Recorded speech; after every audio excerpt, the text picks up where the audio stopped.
Sir ऐसा क्या हुआ जो मैडम इतनी प्रेशर में थी और उन्होंने 7वें माले से छलांग लगा दी और अपने आप को ख़त्म कर दिया? जिया प्रदीप गोपलानी का मैंने इंटरव्यू किया था, तब उस टाइम में उन्होंने मेरे इंटरव्यू में कहा था कि मुझे भीख मांग के खाना पड़ रहा है, मुझे खाने के लिए पैसे नहीं थे। जब भी जिया गोपलानी जब रूम से बाहर निकल रही थी, जब चिल्ला चिल्ला के बोल के लिए, जब उस टाइम वो पहले से जैसे दरवाजा खुला और कैमरा चालू थी। खानचंदानी का ये जो है वो दुर्घटना नहीं हुई, ये उसका मर्डर हुआ है।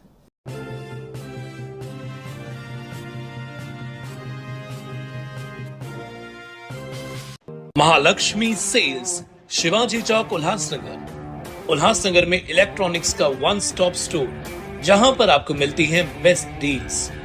Air conditioners, air coolers, single and double door refrigerators, LED televisions, semi and fully automatic washing machines, deep freezers and veggie coolers. सबसे बेस्ट डील, सबसे लोएस्ट दाम और loan and easy EMI available. बस आइए और गर्मियों के इन दिनों में अपने घर के लिए ले जाइए बेहतरीन consumer appliances. Mahalakshmi sales, electronics market, opposite RKD college, Shivaji Chowk, Ulhasnagar 3। आज लेते हैं एक मुलाकात एडवोकेट परशुराम खानचंदानी सर के साथ। एक सभी शहरवासियों के सामने, आप कल सभी न्यूज़ चैनल पे आपने देखा होगा, हमारी बड़ी बहन, मतलब मेरी बड़ी बहन एडवोकेट सरिता खानचंदानी मैडम आज हमारे बीच नहीं रही। उन्होंने सुसाइड अटेम्प्ट किया। क्यों उन्होंने सुसाइड किया, क्या कारण था सुसाइड करने का? आई लेते एक मुलाकात उनके हस्बैंड श्री परशुराम खानचंदानी सर के साथ। सर क्या कहना चाहेंगे? मैडम ने सुसाइड किया, पूरा शहर को शौक लगा। मैडम का एक बहुत बड़ा नाम था, एक बड़ी एक्टिविस्ट थी, एडवोकेट थी, जस्टिस के लिए लड़ती थी, लोगों को काफ़ी मदद करती थी। ऐसा क्या हुआ अचानक से उनको, उनका ऐसा सुनने में ऐसा भी शेयर हो सके उन्होंने सुसाइड किया? क्या कहेंगे सर इस विषय के अंदर आप? देखिए, जैसे आप सभी लोग जानते हैं कि मैडम जो है एक समाज सेवा में उनका बहुत बड़ा योगदान रहा है। बिल्कुल। उन्होंने बॉम्बे हाई कोर्ट में, नेशनल कमीशन में बहुत सारी पिटीशन दाखिल की, जैसे नॉइस पोल्यूशन का हुआ, इलीगल ट्रीज कटिंग का हुआ, बैनर्स का हुआ, वाल्दुनी नदी का हुआ, कॉन्क्रीटाइजेशन ऑफ रिवर का हुआ, और गोल मैदान का हुआ, जल कुंभ का हुआ, इलीगल एंक्रोचमेंट ऑफ प्रॉपर्टी का हुआ। ऐसे बहुत सारे जो शहर के जो मुद्दे हैं उन्होंने टाइम टू टाइम उठाए। और साथ ही साथ वो एक महिला थी और उसको महिलाओं के लिए एक सॉफ्ट कॉर्नर था, और महिलाओं के हर दुख में, हर तकलीफ में वो उनका हमेशा साथ देती थी। सर ऐसा क्या हुआ जो मैडम इतनी प्रेशर में थी और उन्होंने 7वें माले से छलांग लगा दी और अपने आप को ख़त्म कर दिया? ऐसे क्यों, क्या ऐसा प्रेशर था? ऐसे कुछ वीडियोस भी वो एक दिन पहले रात को देखने आई जिया गोपलानी के विषय में, क्या कहेंगे आप? ये 28 तारीख की बात है। हाँ। रात को हम 10:30 बजे जब ऑफिस बंद करके घर गए तो मैडम जब सोने जा रही थी तो मैडम ने मुझे आके बोला कि जिया गोपलानी का मुझे फ़ोन आया है और बोल रही है कि मूंखे ठीक नथो लगे, मूंखे कुछ थी वेंदो, तव्हां अचो, हाणे जल्दी अचो दीदी, तव्हां अचो।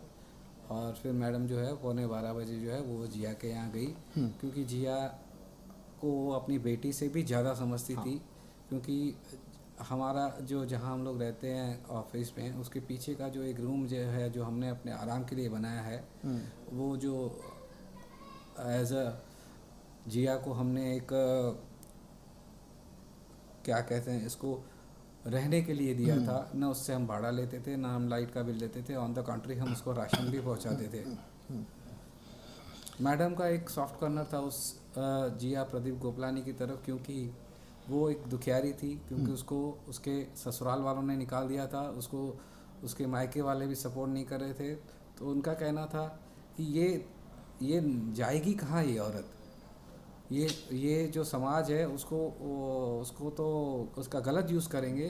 तो मैं उसकी माँ हूँ और वो उसको अपनी बेटी समझती थी और उसका पूरा ख्याल रखती थी, और उसको ये रूम दे के रखा था।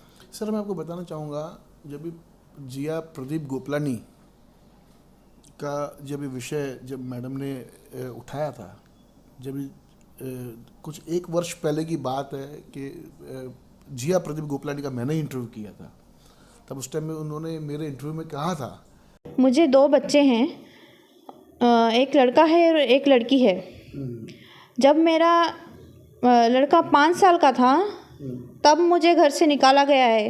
यानी आपको आपके बच्चों से मिलने के लिए आपको तड़पाया गया? तड़पाया गया है, सड़क पे भीख तक मांगी है खाने के लिए कि मुझे भीख मांग के खाना पड़ रहा है, मुझे खाने के लिए पैसे नहीं थे, ये नहीं थे, वो नहीं थे। तो काफ़ी वो चीज़ें हम दिखाएंगे शहरवासियों को, क्या क्या उनका स्टेटमेंट था।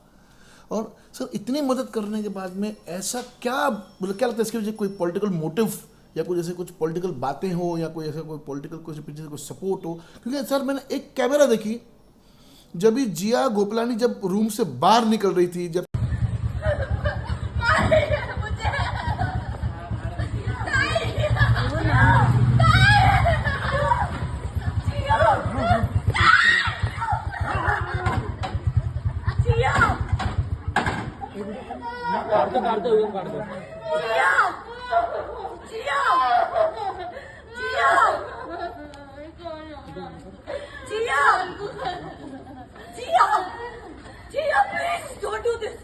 चिल्ला चिल्ला के बोर्ड के लिए, जब उस टाइम वो पहले से जैसे दरवाजा खुला और कैमरा चालू थी, तो कहीं ना ऐसा नहीं लग रहा कि कोई ना कहीं ये पूरा प्री प्लान आपको नजर नहीं आ रहा है कि पहले से कैमरा चालू है, जिया बाहर निकलती है और डायरेक्ट वो कैमरा फेस को देखती है और बोलती है मुझे मार रही है, मुझे मार रहे हैं, मुझे मार रहे हैं। क्या कहेंगे दोषी? मैं सरिता खानचंदानी का ये जो है वो दुर्घटना नहीं हुई, ये उसका मर्डर हुआ है। ये उन्होंने आत्महत्या नहीं की है, उसको उन्होंने मर्डर किया है। और उसका रीज़न मैं आपको बताता हूँ। पिछले 6 सालों से जिया गोपलानी का डोमेस्टिक वायलेंस का केस जो है वो सरिता मैडम लड़ रही थी। 6 महीने पहले सरिता मैडम ने वो केस जीत के उसको दिया और उसमें ऑर्डर आया जिया गोपलानी के फेवर में, और उसको ऑर्डर को एग्जीक्यूट करने के लिए हमने एग्जीक्यूशन एप्लीकेशन फाइल की, और जिसमें जिया गोपलानी को अराउंड 20 से 22 लाख रुपए मिलने वाले थे। बराबर। तो मैडम वो सर 40 पेज का कुछ ऑर्डर था, मैडम ने मुझे बताया था। यस। और मैडम ने बोला अब देखो मैंने तेरी नैया पार लगा दी है, तेरा केस भी जीत लिया है, तेरा एग्जीक्यूशन एप्लीकेशन भी फाइल कर दिया है, और ये जो मैंने जो रूम तुझे दिया था वो अभी तू खाली कर, क्योंकि जो तेरा जो केस है अभी सेटल हो गया ना, एग्जीक्यूशन है, तो तू अपने लिए देख। तो उसने मैडम से कहा कि मैडम मुझे 2 लाख रुपए दीजिए, मैं अभी का अभी जो है वो बदलापुर में जाके एक जगह ले लूँगी। तो मैडम ने बोला अभी इतना सा 6 महीने की बात है जब रिजल्ट आई थी। तो मैडम बोला 2 लाख रुपया मैं तुझे क्यों दूँ, अभी तेरे को तो 20-22 लाख रुपया मिल रहा है, तो उसमें से चाहे तू 20 लाख का घर ले या 15 लाख का घर ले, तो वो तेरा घर रहेगा, मेरे से क्यों तुम ले रही हो? ठीक है, तुमको टाइम चाहिए तो बोला मैडम मेरे को 1-2 महीना दीजिए। तो मैडम बोला ठीक है तू टाइम ले ले, और जब तुझे ठीक लगे तू छोड़ देना, लेकिन मैं 2 लाख रुपया नहीं दूंगी, लेकिन 2-3 महीना में अगर तू छोड़ देगी तो अच्छी बात है। तो उन्होंने कहा हाँ मैडम 2-3 महीने में तो हो जाएगा, और उन्होंने कहा कि मैं बदलापुर में देख रही हूँ और मैं जल्दी से जल्दी मैडम मैं छोड़ के जाऊँगी। अब ये बात यहाँ पे हो गई। जैसे मैंने आपसे कहा कि 28 तारीख को रात को बुलाया गया उसे, और एक साजिश के तहत रात जहाँ ये जिया रहती है वो एक मार्केट प्लेस नहीं है, वो एक रेसिडेंशियल एरिया है, जहाँ पे रात के 12 बजे 20 से 25 लोग और लेडीज़ जो है वो वहाँ पहले से मौजूद थी। सरिता मैडम को कुछ खटका और उन्होंने जो है उससे पूछा कि भाई मुझे क्यों बुलाया गया है, और जैसे ही उसने ऐसा यानी उस टाइम में जिस टाइम पे ये वाकया हुआ उस टाइम मैडम घर पे थी, सरिता मैडम, और घर से और उसको बुलाया गया था मैडम को कि मुझे तकलीफ है, आप नीचे आइए। घर आइए, जब सरिता घर आइए, जब सरिता मैडम घर पे गई उनके, तब वहाँ पर इनकी नोकझोंक हुई जो हुई, और उसके बाद में फिर मतलब पूरा प्लांटेड था, जो मैं आपको कह रहा हूँ कि कैमरा पहले से चालू थी, तो ये प्लांटेड करके जिया गोपलानी रूम से बाहर निकली और हमें बाहर पूरा प्लांटेड था। पूरी तरह से ये जो है एक साजिश के तहत, जिसमें उल्लास फलके, उसकी बीवी ऋतिक और रोहित, ये और बहुत सारे जो लोग हैं जिनका मैं नाम नहीं जानता हूँ, ये पूरे साजिश में इन्वॉल्व थे और इस खब का सूत्रधार जो था वो बोडारे। अच्छा। अब ये जो है वो उन्होंने एक काफ़ी टाइम से ये लोग जो है वो मैडम से बदला लेना चाहते थे। बदला क्यों लेना चाहते थे उसका भी रीज़न है, क्योंकि बोडारे ने सरकारी शौचालय हड़प करके उसमें अपने शिवसेना का ऑफिस बनाया था। जलकुंभ जो है, जो एक प्राइवेटेड रेस्ट्रिक्टेड एरिया है जहाँ पे किसी भी तरह का प्रोग्राम अलाउड नहीं है, वहाँ पे बोडारे उसके समर्थक जो है अपना बर्थडे मनाते हैं, अपनी मैरिज एनिवर्सरी मनाते हैं, डांडिया मनाते हैं, गणपति मनाते हैं, खोजागिरी पूर्णिमा मनाते हैं, किला कंपटीशन मनाते हैं, एज इफ कि ये उनकी प्रॉपर्टी है, at the risk of citizens. अगर और किसी को उधर प्रोग्राम करना है तो किसी को अलाउ नहीं करते थे। जलकुंभ जो था वो only and only for the Bodare and his वो आपके ऑफिस के आगे जो पानी की टाकी है बहुत बड़ी, जहाँ उसको जलकुंभ कहते हैं। हाँ, जलकुंभ कहते हैं, बराबर। ओके, तो अब जलकुंभ जो है उसने इंक्रोच किया, तो हम हाई कोर्ट में गए, तो हाई कोर्ट में उल्लासनगर म्युनिसिपल कॉर्पोरेशन ने कहा कि हम उसको अलाउड नहीं करने देंगे, अब किसको इसको मिसयूज करने नहीं देंगे। इसने शौचालय को हड़पा, उसमें जो है अपनी ऑफिस बनाई। म्यूनसिपाल्टी ने म्यूनसिपल कॉर्पोरेशन ने कहा कि हम ताबा ले लेते हैं और हम अभी उसको लॉक लगा देते हैं। तो उसके हाथ से जलकुंभ भी गया, उसके हाथ से शौचालय भी गया, ऑफिस भी गई, और साथ साथ ये जो है काफ़ी इलीगल बैनर्स लगाते थे और बहुत सारे इलीगल एक्टिविटीज़ में शामिल थे। तो ये सब चीज़ों का उनको बहुत खुन्नस था और वो किसी न किसी बहाने से मैडम को बदनाम करने की या मैडम से बदला लेने की कोशिश करते थे। 2 साल पहले उन्होंने मैडम के ऊपर एट्रॉसिटी के अंदर गुनाह दाखिल किया, जो बोडारे का जो चेला है अरुण गायकवाड़ उसने किया। मैडम का कहना है कि अगर मैं सच्ची हूँ तो मेरे पे कितने भी तुम गुनाह दाखिल करो, मैं हर गुनाह से बाहर निकल के आऊँगी। सही है। ठीक उसी तरह उस दिन भी जब जिया ने मैडम से बुलाया रात को, उसने मैडम से झगड़ा किया और नौटंकी की, और वो जो उसका जो उन लोगों का जो प्लान था, उनका जो प्लान था वो मुझे भी फंसाना था, आपको भी। हाँ। Okay. और वो बार बार शहर के लोग जो सरिता मैडम को सरिता मैडम या दीदी करके बुलाते हैं, उसको सरिता तू तू तू करके कह रही थी, और मुझे सर बुलाते हैं तो पुरुषोत्तम को बुला बार बार करके बुला रही थी, ताकि वो मुझे झूठे मुकदमों में फंसा सके और मेरे खिलाफ पुलिस में कहीं ना कहीं मतलब इसके पीछे बहुत बड़ा षड्यंत्र था, बहुत बड़ा षड्यंत्र था। और वो काफ़ी टाइम से चल रहा था, और इस षड्यंत्र में इसमें पूरा जो मैंने आप लोगों को नाम बताया, उसमें पूरा जो है इसमें पुलिस का भी पूरा साठगांठ था, और पुलिस भी यही चाह रही थी कि जितना हो सके सरिता और उसके फैमिली को परेशान किया जाए, और इतना परेशान किया जाए ताकि वो जो हमारी इलीगल एक्टिविटीज़ है वो हमको करने दी जाए।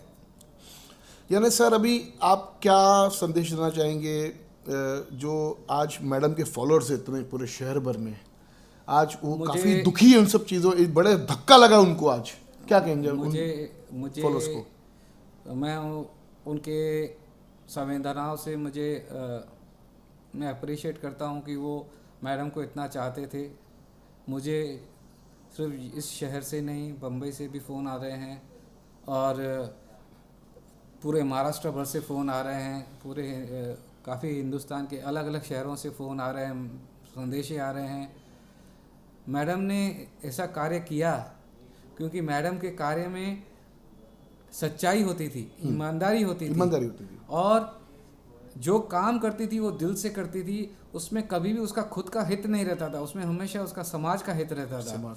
कभी भी अगर वो किसी के ऊपर भी केस करती थी या किसी भी सरकारी महकमे से लड़ती थी, तो उसमें उसका कोई हित नहीं रहता था, उसमें समाज का हित रहता था। और समाज ने एक ऐसी समाज सेविका को खोया है जिसकी भरपाई कभी समाज नहीं कर पाएगा। और पूरे समाज सेवक और सेविकाओं में एक ऐसा धक्का बैठ गया है कि क्या हम जो कर रहे हैं वो हम समाज के भले के लिए कर रहे हैं? क्या समाज ये बातें डिजर्व करता है? क्या हम जो है पॉलिटिशियंस की कठपुतली बन के रहेंगे। और पुलिस जो है, जो जनता की रक्षक होनी चाहिए, वो जनता की भक्षक बन के रहेगी। और कितने सरिता आत्महत्या करें और कितने सरिताओं को वो लोग पीड़ित करेंगे, ये प्रश्न जो है बहुत इम्पोर्टेंट हो रहा है अभी। हमारे साथ स्पर्श खानचंदानी मैडम है। मैं आप सभी शहरवासियों को बता दूं कि स्पर्श सरिता खानचंदानी की एक इकलौती बेटी है। आज उनसे भी लेते मुलाकात और पूछते कि स्पर्श मैडम, आपकी माँ ने आपघात किया, आपके पिताजी से पूछा गया तो आपके पिताजी ने कहा कि ये आपघात नहीं, हत्या है, ये मर्डर है। आप इस विषय को कैसे देखते हो? द चेन ऑफ इवेंट्स जो हुए हैं, थोड़ा आगे। मेरी मदर, जो भी उन्हें जानते हैं वो जानते हैं कि वो कितनी स्ट्रांग है। उन्होंने हमेशा आवाज़ उठाई है, बहुत निडर हैं। अभी एक सीरीज़ ऑफ फॉल्स केसेस उनके ऊपर किए जा रहे थे। एक बहुत ही कंसर्टेड उनके खिलाफ एक साजिश रची गई। और मॉर्निंग तक वो ठीक थे, यहाँ ऑफिस पे आने तक वो ठीक थे। पुलिस स्टेशन में ऐसा क्या हुआ हमें भी नहीं पता, और वो इस हद तक ऐसा क्या हुआ कि वहाँ उल्लास फलके की प्रेजेंस और जिया की प्रेजेंस और पुलिस ने ऐसा क्या उन्हें कहा और ऐसा कितना उन्हें कहा कि उन्होंने अब इतना होने के बाद, इतना फाइट करने के बाद, आज उन्हें उस टाइम ऐसा लगा कि मर जाना ही ठीक है। ये अपने ही जिनको उन्होंने दिल से ज़्यादा प्यार किया, इतना उन्हें संभाला, अपने बच्चे के जैसे पाला, उन्होंने ही फॉर एक तो इतना सब झूठ ही झूठ बोला और ट्रिवियल रीजंस की वजह से सिर्फ हवा क्रिएट करना, सीन क्रिएट उन्होंने किया, ड्रामा किया। एंड शी हर्ट, इतना डिसबिलीफ था मेरे मदर में, इतना हर्ट थी वो। और उसके बाद ऐसा पुलिस स्टेशन में और उन पे और क्या ऐसा हैरेसमेंट और टॉर्चर हुआ कि क्या उन्हें ये बातें बोली यानी आप जैसे कह रहे हैं पुलिस में कैसे ऐसा इतना हैरेसमेंट हुआ। जब ही सरिता मैडम जब पुलिस स्टेशन से आई वापस, और उनकी आपघात के टाइम तक, इनकी सुसाइड के टाइम तक क्या गैप हुआ रहेगा टाइमिंग का आपके हिसाब से? देखिए, मैं ऑफिस में नहीं थी, मैं घर पर थी, पर जितना मुझे पिताजी द्वारा बताया गया है और जितना मैं समझ पाई हूँ, अराउंड 11:30 बजे तक वो यहीं ऑफिस में ही थी वो। हाँ, अराउंड 11:25 के आसपास वो आई होंगी ऑफिस में। 5-6 मिनट यहीं बात हुई पिताजी से। उन्होंने उनको समझाया कि इतना कोई घबराने की बात नहीं है, हम हर बार लड़ते हैं, हम हर बार अपना पक्ष देते हैं, पर इस बार वो इतनी टूट गई थी अपने ही किसी से जो जिसे उन्होंने इतना प्यार किया, उनकी तरफ जो ठेस पहुंची, वो मन के, वो दिल के तो चुभ गई। तो वो हमें अब नहीं पता, और वो उधर जाके और ऐसी क्या बातें बोली गई कि वो अब उन्होंने वहाँ से आते ही हमें जैसी सूचना मिली। तो इस सब में अब हमें ऑनेस्टली ना पुलिस से कुछ इंफॉर्मेशन मिल रही है, कुछ उनकी तरफ से मदद नहीं हो रही है। So we have no idea what happened there. अच्छा, आपने कहा कि जिस टाइम पे आपकी मम्मी ने सुसाइड किया, आपकी मम्मी ऑफिस में थी यहाँ पर, पुलिस स्टेशन आके फिर पुलिस स्टेशन गई। हाँ। पुलिस स्टेशन आने के बाद में फिर डायरेक्ट वो आपकी बिल्डिंग के टेरेस पे जाके उन्होंने छलांग लगा दी। उस टाइम आप घर पे थे जी। तो आपको जैसे मालूम पड़ा कि मम्मी ने छलांग लगाई और सुसाइड अटेम्प्ट किया है, आप उस टाइम घर पे थे, जब आप आए तो उस टाइम में क्या मंजर था? जी, मैं यहाँ आई तब तक तो पिताजी लेके चले गए थे उन्हें हॉस्पिटल। ओके। मुझे वाया पता चला, इनका नंबर नहीं लग रहा था, मैं कब से कॉल करी थी। और जो कल हुई थी बातें, जिस हिसाब से हम पूरी रात भर डिस्टर्ब थे, हम इसी बारे में हम कॉन्टम्पलेट कर रहे थे कि ये हुआ कैसे, क्यों हुआ, हम सबको एक डिसबिलीफ था। तो हम वही सोच ही रहे थे, तो रात भर भी हम सोए नहीं थे। तो मुझे एक इंट्यूशन आ ही रहा था कि अगर फ़ोन नहीं लग रहा है, कुछ नहीं हो रहा है, तो मैंने वाया बहुत लोगों को कॉल किया, जहाँ से मुझे पता चला कि कुछ तो हुआ है, आप आ जाइए। तो मैं आई, यहाँ पे ऑलरेडी बहुत पुलिस वाले खड़े थे। ये पंडाल के सभी लोग जो यहाँ पे इलीगल उल्लास फलके ने गणपति पंडाल बनाया है, उससे बाहर लोग आके सब हंस रहे थे, मजाक कर रहे थे। जी। तो मुझे समझा ही नहीं हुआ क्या है ऐसा।